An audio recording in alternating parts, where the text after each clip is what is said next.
What's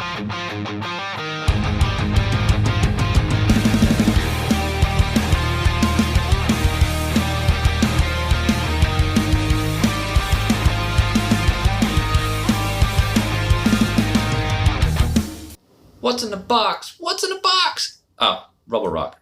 Okay, cool. We're gonna do something with this. This is some BRS Reef Saver rock, and I have a little project going with me, a little 10-gallon tank, and I want to do a little bit of reefscaping with it.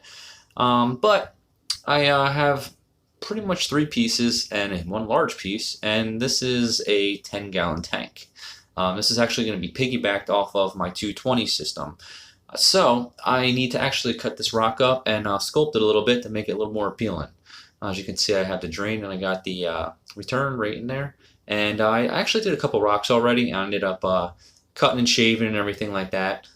Came out really nice. Now this is going to be a bare bottom tank. It's going to be SPS dominant. And you know, being that you can turn the flow up and everything with a bare bottom tank, it's actually a really nice thing to have, especially with SPS. The one thing you don't want to have though is some nice pointy rocks, especially on a smaller 10-gallon tank where the glass is not as thick as something like this.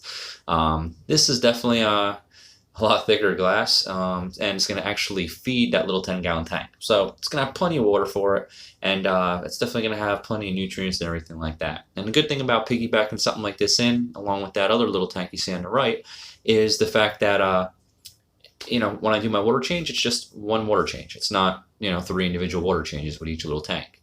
So that's something that'll be pretty easy when it comes to maintenance. All right, now let's get sidetracked. Let's talk about these rocks. Now we got a large rock here. We got 2 smaller ones. Now the smaller one's pretty cool. I think that I can maybe get some really cool shapes out of it.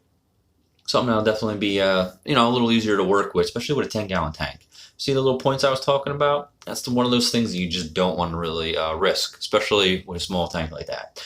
Now I have a little Dremel here with a diamond bit, and you can shave them off if you want, you know, just try to get everything a little bit more smoother. You know, go around, file any little edges and stuff. But if you have a little bit more and you're a little concerned, you can end up getting yourself something like this, a little 4.5-inch grinder. You can throw on a little diamond blade on that, and you can pretty much almost sand the bottom, you know, which will be pretty good and definitely do the job good. This beast right here, though, this is a total different story right here. Now, this right here, I can probably cut it right along here, have make me like a little island. You know, put a couple of different SPS on there. Maybe take the top or the bottom, whichever way I have this thing flipped around, and maybe create like a nice little reefscape. But it's a pretty big rock, so I might end up saving this for maybe a little later project. But this is just way too big, and unfortunately you can't pick it. So that won't work, and neither will the 4-inch grinder, 4.5-inch actually. But there is one more thing I can use, one more thing, and I'll show you in a little bit. Alright, we're outside now, and now look, here's a little piece of cardboard. When you press into it, see these little pressure points right here? That's something that you don't want, especially in a bare bottom, like I was saying before.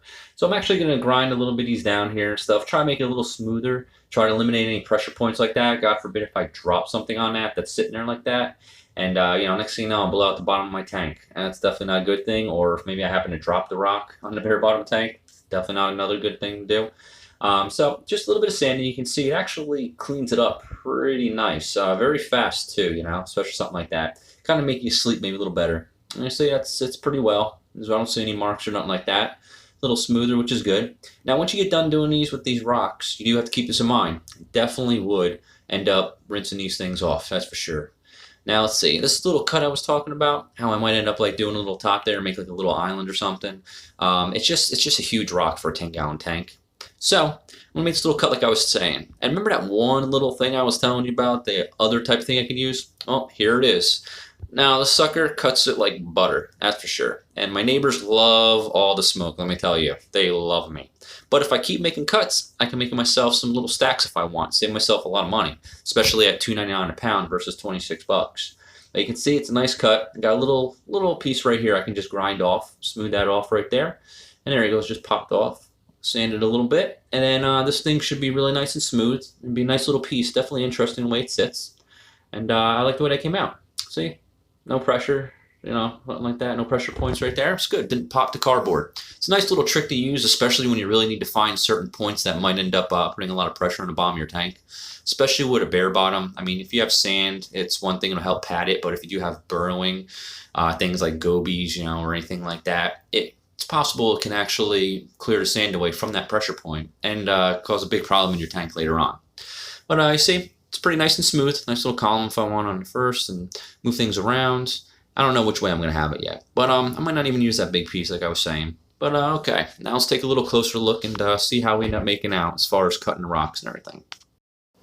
Alright, so first one was pretty nice. Do have a little bit of like a little bit of powder and stuff too. But like I said, rinsing them rocks off will definitely help clean everything out. This will be like a nice little interesting island. The way the one side is, this little piece that protrudes out. This piece, it's just massive, man. And it's one of those things where you can't pick the rocks. You kind of just get it in the mail and it is what it is. So I'm just going to keep that for a later project. This one's another nice little piece. So between these couple little pieces and the ones that I already have inside that little 10-gallon that you saw before is something I think I might be using. So when everything's said and done, this is pretty much what I end up coming up with. And here's what it looks like with all little SPS. And then I actually have some pictures too, because I've done this a while ago. This is about a month later. And this one right here is about 7 months later, pretty much what it looks like right now as I'm looking at it. So I got a little live feed for you.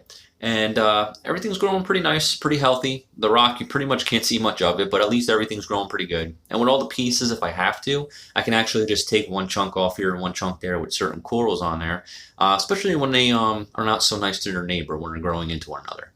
So I think it came out pretty good. I'm pretty happy with it, and the lights are doing a great job. So here's a little comparison photo for you, a little bit before, when I first put it in, and 7 months later. Well, that about does it for this one, guys. Once again, thanks for watching.